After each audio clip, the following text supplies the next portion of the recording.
ہمارے یہاں اکثر یہ دیکھنے میں آیا ہے کہ لوگ شک بہت کرتے ہیں. نہ صرف شادی شدہ لوگوں میں یہ مسئلہ پایا جاتا ہے بلکہ پارٹنرشپ کے اندر بھی جو ہے یہ بہت زیادہ عام ہے کہ ایک پارٹنر دوسرے پارٹنر پہ شک کرتا ہے. اسی طرح سے دیگر چیزوں میں بھی لوگ شکوک و شبہات کا شکار ہوتے ہیں. تو ان شکوک و شبہات سے بچنے کا طریقہ کیا ہے؟ جو شک ہو اس پر عمل نہ کرے. اور کیا بلا وجہ شک ہوتا ہے، شیطان وسوسے ڈالتا رہتا ہے. تو جتنا شک بڑھائیں گے بڑھتا رہے گا، اور اس نے زن رکھیں گے تو کچھ بھی نہیں ہوگا. اور ویسے بھی مسلمان کے فعل پر حسن زن رکھنا یہ واجب ہے. بلا وجہ مطلب شک شبہ کرنا، کسی کو مجرم سمجھ بیٹھنا، بلکہ دوسروں پر اس کا اظہار بھی کرتے ہیں. میرے کو لگتا ہے یہ کچھ کھا رہا، اب خواہ لگتا ہے کر کے اس کے لیے لگتا ہے، آپ کے لیے وہ نامہ عمل میں وہ گناہ لکھا جا رہا ہے. آپ کے پاس کوئی دلیل تو ہے نہیں. اس طرح یہ بدگمانی ہوئی، وہ بدگمانی بھی گناہ ہے.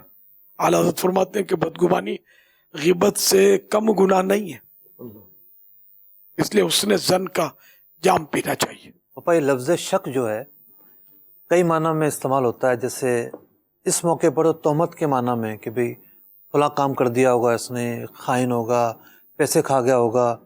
تہمت کو لے کر بدگمانی کو لے کر ذہن میں آ رہا ہوتا ہے. نماز کے معاملے میں شک کی بات کریں تو الگ ایک مفہوم ہے. جی ایک چیز ہوتی ہے خدشہ، وہاں تہمت تو نہیں ہے. جیسے اولاد کی تربیت بندہ کر رہا ہے تو وہ اولاد کے متعلق ایک خدشہ رکھے گا ذہن میں کہ کہیں یہ بگڑ نہ جائے، باہر جائے گا تو یہ کیا کرے گا. تو میں نے دیکھا ہے کہ کاروباری لوگوں میں خدشے کی وجہ سے پلاننگ بڑی اچھی ہو جاتی ہے کہ بھئی رسک ہمارا کیسے کور ہوگا. کاروبار تو ہم کر رہے ہیں لیکن آگے جا کے کیا ہوگا، تو پھر وہ اس پلاننگ کے ساتھ چلتے ہیں. پچھلے دنوں ایک صاحب آئے، یعنی 2 پارٹیاں آئی تھیں، تو انہیں ہم نے کئی طریقے بیان کیے. تو ایک فریق کی بات بڑی اچھی لگی مجھے، کہ لگے اس طریقے کو میں نہیں اپناؤں گا کیونکہ اس میں تو میں فارغ ہو گیا پیسے دے کر. یہ طریقہ مجھے پسند ہے کہ اس میں انوالو ہوں اور مجھے پتہ ہے کہ جناب پیسے کہاں سے آ رہے ہیں، کہاں سے جا رہے ہیں. تو کیا اس کو بھی وہ تہمت والا شک کہیں گے؟ نہیں، وہ میں نے مثال دی نا کہ جیسے کہ وہ خرد برد کر رہا ہے، چوری کر رہا ہے، نکال رہا ہے، کچھ کھا جاتا ہے. تو ذرا صورتیں تو بہت ساری ہیں. آپ نے جو بیان فرمائی اس سے بھی اور صورتیں نکلیں گی، غور کرتے چلے جائیں گے تو.